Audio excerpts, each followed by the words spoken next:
This episode contains graphic content that may not be suitable for all ages. Listener discretion is advised. If you or someone you know is struggling or in crisis, help is available. Call or text 988 or chat with someone at 988lifeline.org. Those outside of the US, reach out to someone at your local crisis center or hotline. Please do not suffer in silence.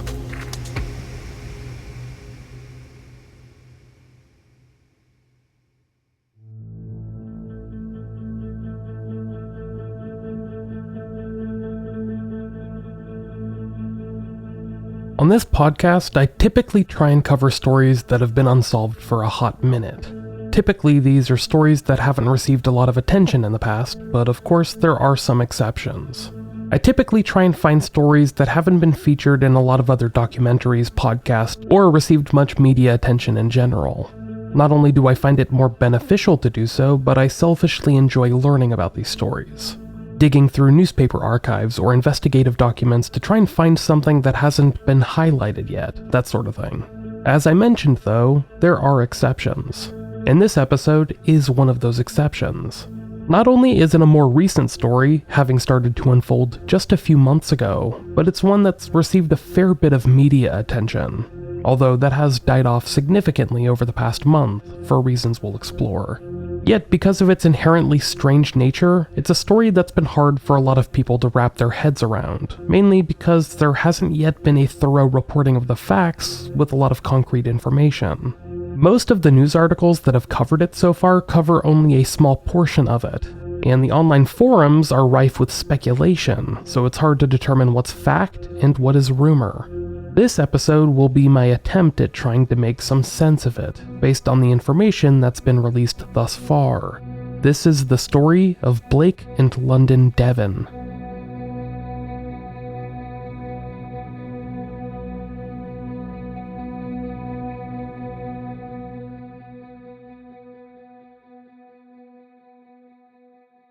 On January 19th, 2024, a 911 call was received by authorities in Fayetteville, North Carolina.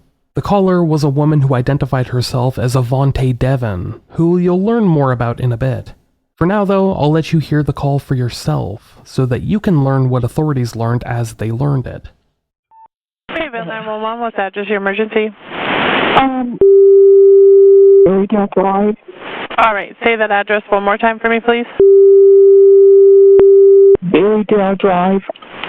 Alrighty, and what's the phone number you're calling from in case we get disconnected? Sure. Thank you, and what's your name? Is that correct? Yes, I'm not. Alright, tell me exactly what happened. No, I need to file a missing persons report. Alright. So I was told to call 911. Alrighty, yes ma'am, and tell me exactly who's missing. He'll be 18 May 10th. The person whose name she gives is Blake Deven, her adopted son. So, your 17-year-old son is missing? Yes. Okay.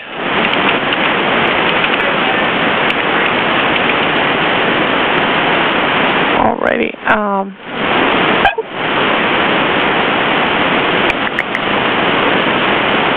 Alrighty, and he's 17, is that correct? Yes. Alrighty, I need to get your son's I need to get your son's description, starting with his race. Is he white, black, Asian, Hispanic? Yes, he is white, Caucasian with blondish brown hair. What was he last seen wearing? Oh goodness, I don't even know, ma'am. He told me he was going to a Buddhist retreat and never called back. When was that, ma'am? A year ago. So when he was 16, he told you he was going to a Buddhist... No. I called a year ago. He was already 17, and he just turned 17, I believe. Okay, so you call it a year ago. When did this happen, ma'am? I'm calling now. I understand. It happened. Okay, I'm sorry. Go ahead. I understand you're calling now. What I'm trying to determine is when he told you he was going on a Buddhist retreat and never came home. It was a year ago. So January 19th, 2023? It was somewhere around that, a little before. It was on the holidays, so I'd say December. It was between Thanksgiving and December. So he was 16 at the time because his birthday's in May, correct? Okay, yes. Okay. All right. Give me just 1 second while I get this posted. What's his name? What's his last name, ma'am? What's his date of birth?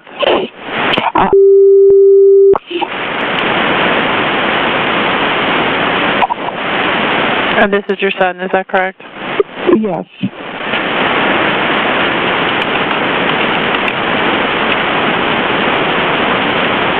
Do you think he is a runaway? I think so, but he is generally religious, and he used to go back and forth about a Buddhist retreat and meditation, things like that, but this time he never called back. And my daughter did that once for 6 months, and she called, so I thought, okay. It's very independent, high-strung, and very bossy, so it's not really unlikely of his character, but yeah, I'm sorry, ma'am, what was your question? I'm very upset here. Oh, I understand you're very upset. Do you think he's a runaway? I would say so, yes. Does he have any physical, medical, or mental conditions we need to be aware of? Not really, no. When you say not really, what do you mean? He was diagnosed with static encephalopathy when he was younger, but that's it.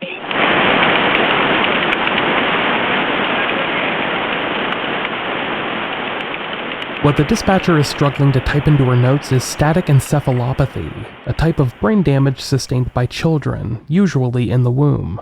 This is often considered permanent and unchanging, but back to the call. Alrighty. You said he was with encephalopathy? Static encephalopathy, yes. Alright. And I'm just updating my dispatchers. Give me just 1 second. That's fine. Alrighty, ma'am? Yes, I'm here. Okay, so where was he at when he went missing? Was he at the Berrydale address, or where was he located when he was missing? I don't know where he called me from. I have no idea, to be honest with you, ma'am. Okay, where was the last place he was seen? Oh, goodness.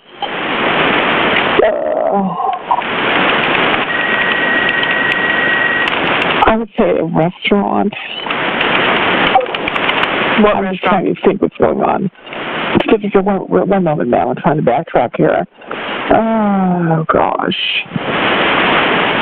Oh, the neighborhood mart. The neighborhood mart? Yes. Do you know where that's located at? Yes, it's on Pamela, I believe. Pamela Ramsey. I don't even know if it's open anymore. The Walmart? It's a neighborhood mart. Right. And I believe they closed it. Okay. So they've closed where he was last seen. Okay, give me just a second. Okay. Alrighty, ma'am. And so the neighborhood mart was on what streets again? I believe it's on Pamela and Ramsey. I'm not quite sure. It's on the corner over there, across from a gas station. And prior to that, he was here.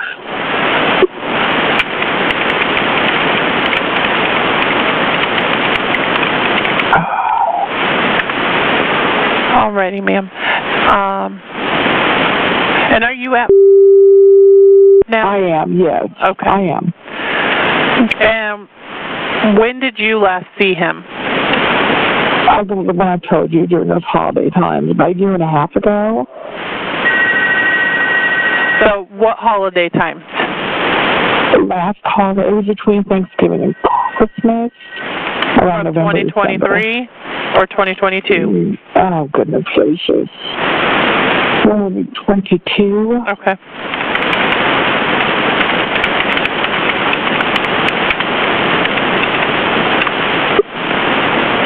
Alrighty, ma'am. So I need you to make a list of his friends, including their addresses and phone numbers, and if he is located, call us back immediately. An officer will be dispatched to you as soon as possible. Call us back if anything changes, you have any further information, or your son returns. Do you have a good phone number for your son? No, I don't. I don't have any phone number. Okay. Do you have the number he called you from? Oh, goodness, that was a long time ago. I don't have that number. No, I don't even have that phone. Okay. Alrighty. Yeah. Alrighty, ma'am. So I will have officers out to you as soon as possible. Is there anything else I can help you with? That's it for now. Thank you so much. Thank you. Bye-bye.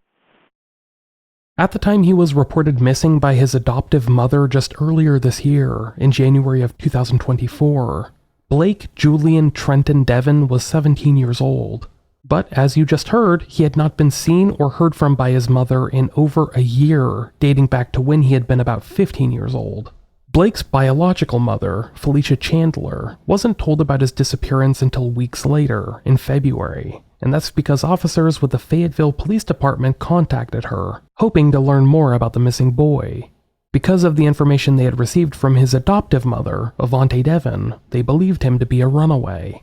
Following news of Blake's disappearance in April, his biological mother posted on Facebook that he had been born with a different name, Trenton Dwayne Schuler, and that his name had been changed after his adoption, when Felicia claimed he had been taken from her and sent to live with a foster family.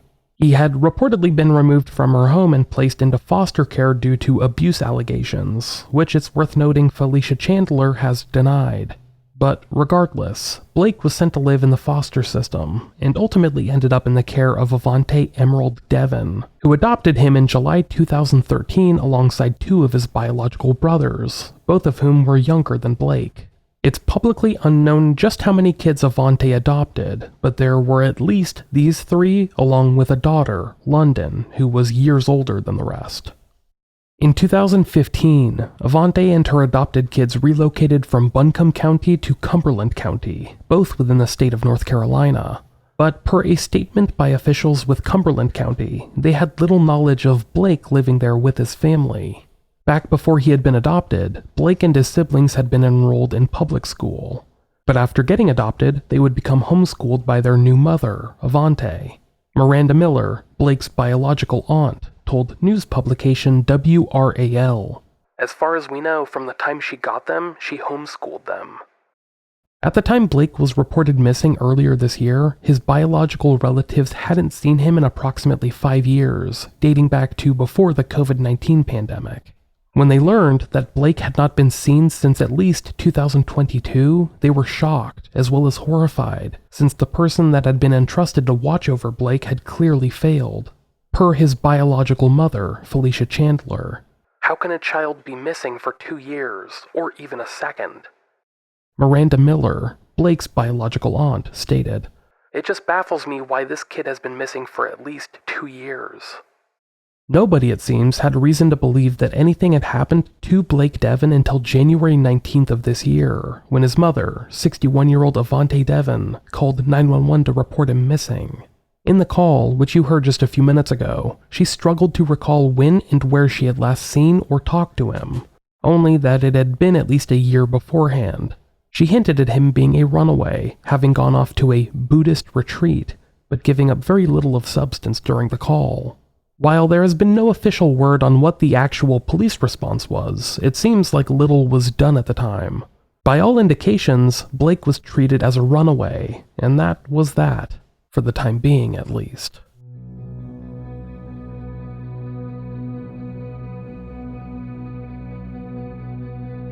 Word of this story wouldn't really begin to spread until March of 2024, more than 2 months after Avante Deven's call to 911. Following that call, it seems like Blake was treated as a potential runaway, and nothing of note was done until March 20th. That was when Fayetteville PD received another 911 call from the same residence. In this call, another one of Avante's adopted children, a 15-year-old boy, presumably one of Blake's younger brothers, told dispatchers that he was being bullied by an older brother, also presumably another of Blake's brothers. As a result, he said he was having suicidal thoughts. A portion of the transcript, as reported by the Fayetteville Observer and others, reads as follows. "My brother, he's been punching me and teasing me all day, and right now I'm feeling very suicidal. Is anyone in danger right now? No, except for me. Okay, how do you plan to kill yourself? I was planning on taking some pills from my mom and taking them." At this point, police responded and seemingly began to learn more about the environment at the Deven family's home in Fayetteville. During this, they seem to have learned enough to trigger a separate investigation into Blake's disappearance, which they had treated as a runaway case 2 months prior. Shortly thereafter, authorities would begin to publish information about Blake, hoping to gain information about him from anyone that had seen or heard from him. But unusually, the most recent photograph of Blake had been taken back in 2012, more than a decade beforehand, when he had been only 5 or 6 years old. The National Center for Missing and Exploited Children would help to create an age-progressed photo, showing what he may have looked like in present day. As the Fayetteville Police Department began to raise awareness for Blake Deven's disappearance, they would disclose that they had been joined in their investigation by the Federal Bureau of Investigation, and that they were probing Blake's disappearance in connection with another. Per their early admissions, 3 locations in Fayetteville had been searched already, including a large search conducted on Wednesday, March 27th. One of the locations searched was the home that the Deven family had lived in before moving to their current home, with a neighbor, John Whitaker, telling CBS 17, "I thought somebody had been killed. They had forensic trucks." Per a news release by the Fayetteville PD, 17-year-old Blake Deven had not been seen for several years, dating back to at least August of 2022. This came in despite the statement his adoptive mother had made in her 911 call, in which she pegged his disappearance as occurring during the holiday months. It seems like police were unable to trace his existence past any date in August of 2022, having placed him at a Walmart on Ramsey Street in Fayetteville. But, per their statement, they were unable to share much more at that time. Due to the unusual circumstances of his reported disappearance, the Fayetteville Police Department's Homicide Unit, which also investigates missing and endangered persons, is leading the investigation. Yet, this would only be the beginning of a very strange mystery that's been unfolding in real time the last few months.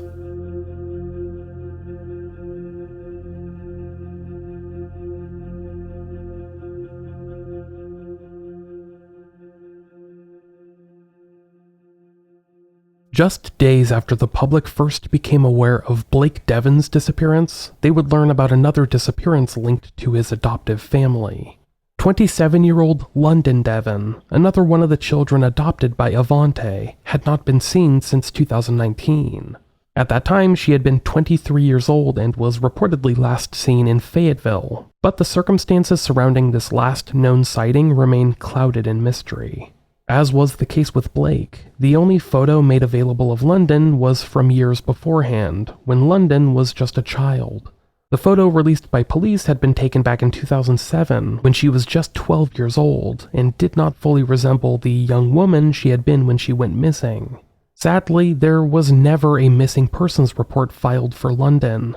Despite her having not been seen or heard by anyone in roughly 5 years, London's disappearance wasn't known until it seems investigators began probing Blake's strange disappearance. Only then was her absence noted, with her reportedly having fallen off the grid back in 2019. London Deven had been born Mariah Elizabeth Foster, and her biological mother, Sherry Foster, had not seen or heard from her since 2011. Like Blake Deven's biological mom, she did not learn of London's disappearance until 2024, but because of the strange circumstances, wasn't made aware until this April. When speaking to news agency WRAL, she was able to provide them a somewhat more recent photo of London, taken in 2011, which had been sent to her from the adoptive family. This photo was 4 years older than the photo widely disseminated by authorities, but showed less of a facial profile, so I see why they insisted on using the original. As a youngster, London had been taken from her bio mom due to abuse allegations, which Sherry Foster denies. But at the same time, she admits, she had been living with an ex-husband that was in and out of legal trouble, which also contributed to London being handed over to foster services, and ultimately adopted by Avante Deven in 2011. This was roughly 2 years before Blake and his brothers were adopted by the same woman. Speaking to WRAL News, Sherry Foster said of Avante Deven, "She was wanting to adopt her. She seemed like a nice person. You put somebody you love and cherish in somebody's care and hope for the best." Like Blake and his brothers, it seems like London was homeschooled by her adoptive mother, Avante, and nobody paid much attention to her. According to police, she was last seen in 2019, 5 years before anyone became aware of her absence. She was finally reported missing by police on April 4th, 2024, after they started digging into the strange disappearance of her brother, Blake. In the same article I quoted from a moment ago, London's biological mother, Sherry Foster, stated, "All these years I thought she didn't want to see me, and now I find out she's missing. You see it on the news and think, oh, it's not going to happen to me." We'll be right back after a short break.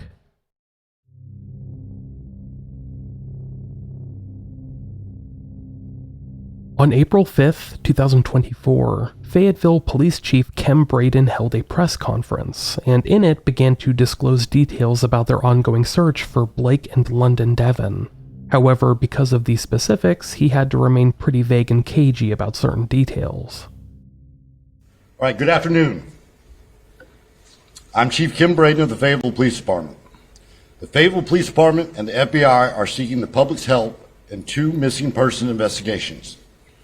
On March 28, 2024, the Fayetteville Police Department, in cooperation with the FBI, issued a press release requesting the assistance in finding missing juvenile Blake Deven.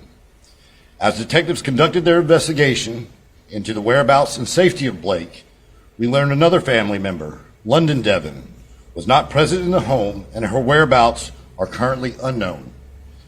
London is considered to be a missing or endangered adult at this time. I do want to make one correction to our press release yesterday. London is 27 years old at this time, not 28. Today, detectives in the FBI's evidence response team executed a search warrant at a home where the Deven family used to live in Fayetteville to look for any possible evidence that may help locate Blake and London. I want to be clear, the family who lives at the home now is extremely cooperative with us and has no connection at all to this investigation. These are unusual missing person cases. Our investigation didn't start with a 911 call. Blake and London have been missing for years. This will be a complex investigation and will likely take time. Detectives are piecing together a timeline of events and seeking information from anyone who has interacted with or made observations of Blake or London at any time. Any interaction or sighting, no matter how recent or how old, are significant in these cases. There's been a lot of questions about the relationship between Blake and London and the Deven family, including questions about if they were adopted or foster children. Please understand, legally, we cannot comment whether or not there was adoptions or foster placements at this time. I know that everyone in our community has more questions than answers right now. Please understand, the Fayetteville Police Department and the FBI remain committed to finding out what happened to these 2 young people. And publicly releasing specific investigative details is not in the best interest of finding Blake and London. I can tell you the Deven family moved to the Fayetteville area in 2015. We're asking the public to think back over this long period of time, and if anyone came in contact with Blake or London or other members of the Deven family, we want to hear from you. We know that everyone wants to help us. One way the public can help is to share official information on social media like the FBI posters and the Fayetteville Police Department posts. If you have local businesses, print out the posters of Blake and London and hang them on your door like we have here at the Fayetteville Police Department. We want everyone to see their photos and call us here at the Fayetteville Police Department at 910-578-2697 or the FBI at 1-800-CALL-FBI. This time, I will open up for a few questions. Chief, can you give us a timeline on when the child was missing, to the extent that when you found out about it and where we are now in terms of looking for both of them? Because the report came out days after each other that they were missing. So as I stated, we're asking for any time, since we've established they've been in Fayetteville since about 2015. Any information that will help piece together those empty spaces in our timeline is what we're looking for to help locate Blake or London. And one follow-up question. How did this conversation come about? It's my understanding, the way you reported it, you were conducting a separate investigation, and then all of a sudden we find out that a child is missing. Is that something that your investigator said, hey, have you seen Blake? Or did the family member just all of a sudden just volunteer that information to you? So as we're trying to determine how long these people have been missing, okay, we want the focus to remain on the information that's going to help us piece together that timeline and help locate Blake and Deven. It's not something that I can give you a definitive answer on right now. I understand that it was a Walmart location that's listed on Blake's police report for his missing persons case, as in the location where the incident was filed. Is that correct? The Walmart location there was some information that may be the last seen location. For Blake Correct. alone, or London as well? No, that's for Blake alone. Hey, Chief, can you say where the Deven family is now, or if they're cooperating with you? So I can say this about the Deven family. We're in regular contact with family members. We are following leads based on information they provided, and we appreciate their cooperation at this time. Chief, you're investigating this here. We've talked with the mother who's not in this county.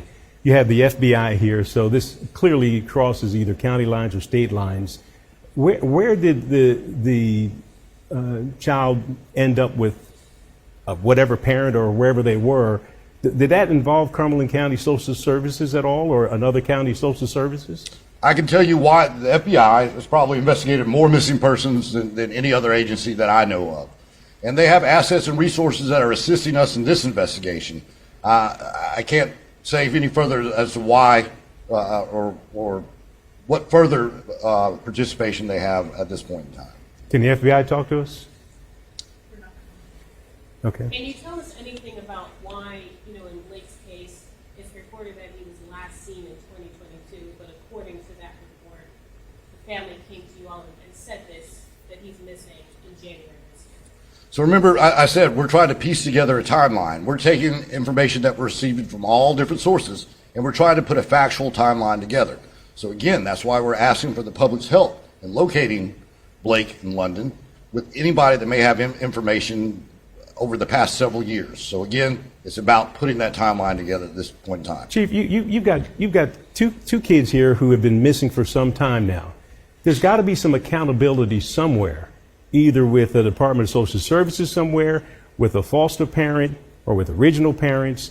How come we don't have any suspects or arrests in this case with children that have been missing for such a long period of time? So again, we're piecing that timeline together, and as we complete our conduct that investigation, that timeline will come more clear to us, and you can see there'll probably be updates in the future about anything that develops based on the information we're requesting from the public. Do you have any persons of? I have nothing to report at this time. I'll take one more question.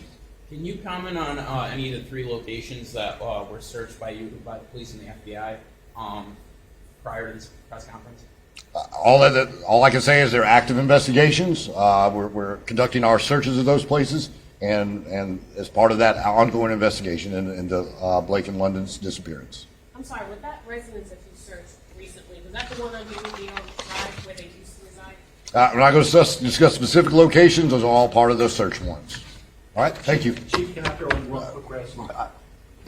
What do y'all need from the public to find a resolution to this? I can't. I think I've stated it several times. We need the public to help us piece together this timeline. Anyone who may have contact, any knowledge of either 2 of these children or the family, please contact the Fayetteville Police Department or the FBI, and I'll refer you back to our posters for those contact numbers. Thank you. That same weekend, authorities were seen back at the Deven's family home along Eichelberger Drive. They were also spotted at a separate home in Fayetteville, where the Deven family had lived from November 2016 through June 2019. This was the second time that both homes had been searched by authorities, who claimed that the entire area of the homes were canvassed extensively. To that end, it was noted by onlookers that these searches were extensive. Not only were members of the Fayetteville PD involved, but they had procured the help of the FBI, various forensics teams, and even canine units.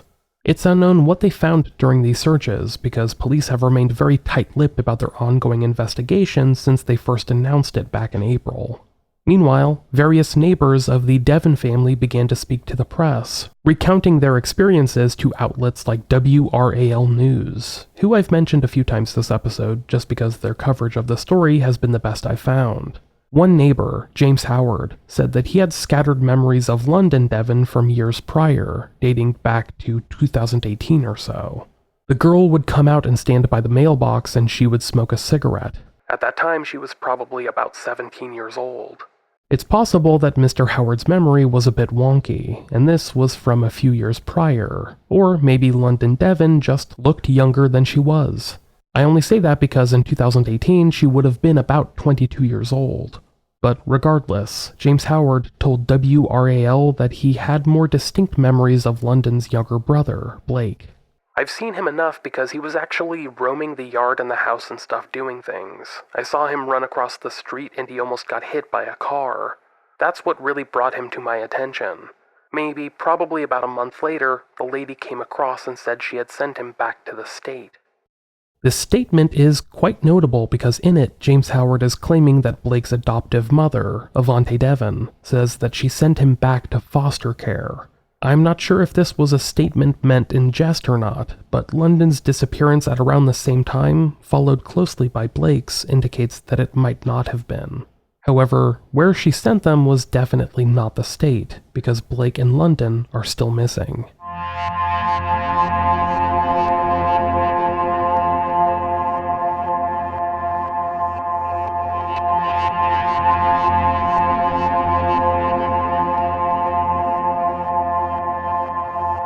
In mid-April, it was reported that partial skeletal human remains had been discovered in connection with this case, although authorities would not state who the remains belonged to, nor would they give any indication who they believed them to belong to, nor where they had been found, insisting only that the remains had not been found at the Deven family's home. Rather, authorities insisted that identification could take weeks, if not months, and even then may not lead to a positive identification.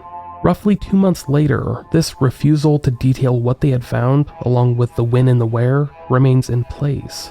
Authorities still have not clarified in any way, only that they had found partial skeletal remains and then sent them off to the North Carolina office of the chief medical examiner to be identified.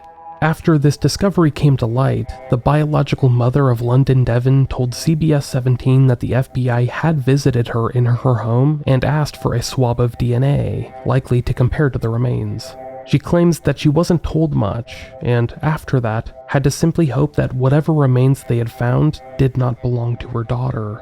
Some online believe that these skeletal remains may have been found back in January, when it was reported that skeletal remains had been located in a wooded area of Boardrow Park Drive in Fayetteville, roughly 6 miles away from the Deven family home.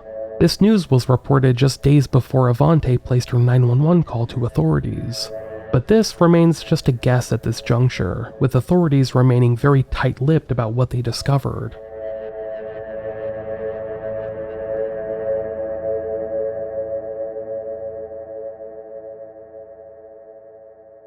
Since this story started to unfold just a few months ago, a lot of strange information has been released about Avante Deven, the adoptive mother of both Blake and London, some of which I've recounted throughout this episode, but much of it I have not touched on yet. Avante, who is often referred to as just Ava, has refused to speak to the press throughout this entire ordeal, perhaps wisely. But because of that, little of her story has been disseminated through the media, and what we do know about her comes from documents obtained by various publications who have tried to piece together her strange story over the past couple of months. Avante was married to a man in Las Vegas, Nevada back in 1996, but the two separated a handful of years later and seem to have gone through a strange divorce. Avante reportedly filed for divorce but was unsuccessful in locating her husband in order to serve him the divorce papers, so the marriage continued on in a legal sense. It wasn't until she relocated to North Carolina that her divorce was finally granted in 2006. In North Carolina, Avante seems to have originally settled in Buncombe County, living in a small unincorporated community called Anka for a bit. While there, she seems to have been the registered agent for a non-profit called the Infinity Institute between 2011 and 2016. As noted by Web Sleuth's user, I'm Still a Grandma, The Infinity Institute was established by Robert Adams, a teacher of a philosophy of Hinduism called Advaita Vedanta. I know I probably butchered that pronunciation, so apologies. I'm not going to try and pretend to be a spiritual expert here, but based on what I've read about it, this is a very spiritual belief that focuses on consciousness and reality. It's very high concept stuff that I can't adequately explain, but it's worth a Google search if you're into learning about spirituality. Regardless, Avante seems to have been very interested in this area, to the point of working for a non-profit specializing in it. If we pair this with her 911 call to police, in which she claimed that Blake and her daughter, presumably London, had gone to Buddhist retreats in the past, it seems like this belief in spiritualism had persevered to the present day. In 2011 and 2013, she adopted London and Blake and the rest of his brothers, but the specific details of their adoptions have never been published. The state of North Carolina seals adoption records once they are finalized, so specific information regarding them or the other children Avante adopted remains hidden from the public. But like I said, she adopted London and Blake in 2011 and 2013 respectively, which we only know because of government disclosures following their disappearances. They, like the other children, were homeschooled by Avante Deven, who ran a religious homeschool program at the family's home until June of 2019. This homeschool program was established back in 2007 and was later registered with the family's home along Berrydale Drive until 2017. When the family relocated to Eichelberger Drive in 2019, the address was updated again with the state. Strangely, the home that Avante lived in with her adopted children in Fayetteville, North Carolina, was actually owned by a domestic limited liability company from New Mexico called Nelson & Johnson LLC. On the website for the New Mexico LLC's business license, Avante Deven was listed as a member and organizer of the business, which listed its purpose as gatherings for various artist showings and book sharings/readings, no selling entailed. I find this really strange because typically the only reason you would want an LLC to own a home is in the case of civil liability, with it being protected as a business asset. So for example, if Avante Deven were to get personally sued, the house would be protected. I'm sure there are also some tax benefits to this, but this seems to vary by state, and I'm not sure if North Carolina has reduced taxes for homes operating a business or something like that. Maybe because Avante ran the homeschool at her home, that's why it's owned by an LLC, but the fact that this business was established beforehand in the state of New Mexico is very strange to me. So overall, I don't quite know what to make of this information, but it doesn't seem normal. Another strange part of Avante Deven's story has been unfolding the last couple of months, alongside the disappearance of her two adopted children. Her mother, 95-year-old Leonie Maxwell, was reportedly living with her daughter until November of 2023, which is when she sustained a brain injury causing her to be admitted to a local intensive care unit. She has since been on a ventilator and unable to communicate. However, in recent months, employees at the Cape Fear Valley Medical Center began filing complaints, alleging that Avante had not been responding to their calls regarding her mother's health decisions, something she was responsible for as her legal caregiver. This reportedly led to the Department of Social Services filing for a court-appointed guardian to step in for Leonie Maxwell. In their filings, it was alleged that Avante had been exploiting her mother for quite some time. In April 2024, as the disappearance of Blake and London began to make waves, a judge in Fayetteville granted an emergency protection order for 95-year-old Leonie Maxwell, freezing her financial assets in the process, a step usually only taken when evidence of exploitation has been found. Judge Tony King, who ruled on April 11th of this year, said that the emergency order was warranted because there was a substantial likelihood that respondent may suffer death or irreparable harm if emergency protective services are not provided. All in all, this creates a very non-flattering portrait of someone that may not have had the best interest of her own mother and her adopted children in mind.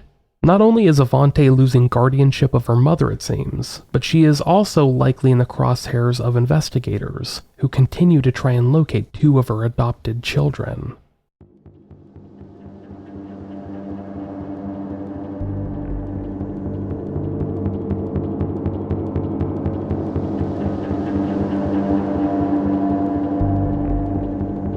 As it stands today, Authorities are still struggling to piece together a timeline of when Blake and London Deven were last seen, and are looking to speak to anyone that may have information about them. Please check out the missing persons posters I've linked in the show notes, and think back to whether you've seen either of them in recent years. I admit that it may be hard to extrapolate what they may have looked like because their most recent photos are over a decade old, but try and think back to whether you saw anyone resembling either of them over the past decade, especially if you live in the Fayetteville area. Based on the timeline investigators have established, we know that London was adopted by Avante Deven in 2011, followed behind by Blake in 2013.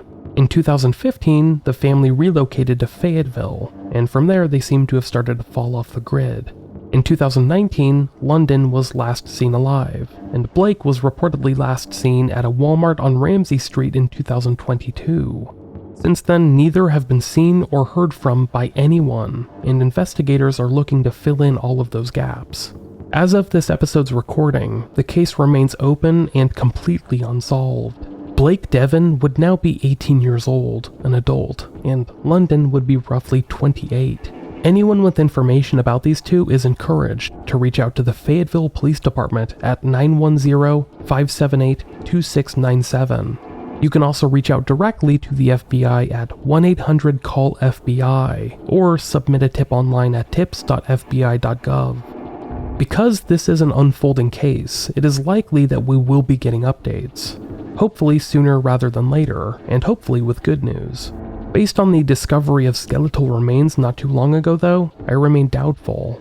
But fingers crossed that we can soon talk about Blake and London Deven returning to the lives they disappeared from years ago. Until such a time, however, their stories will remain unresolved.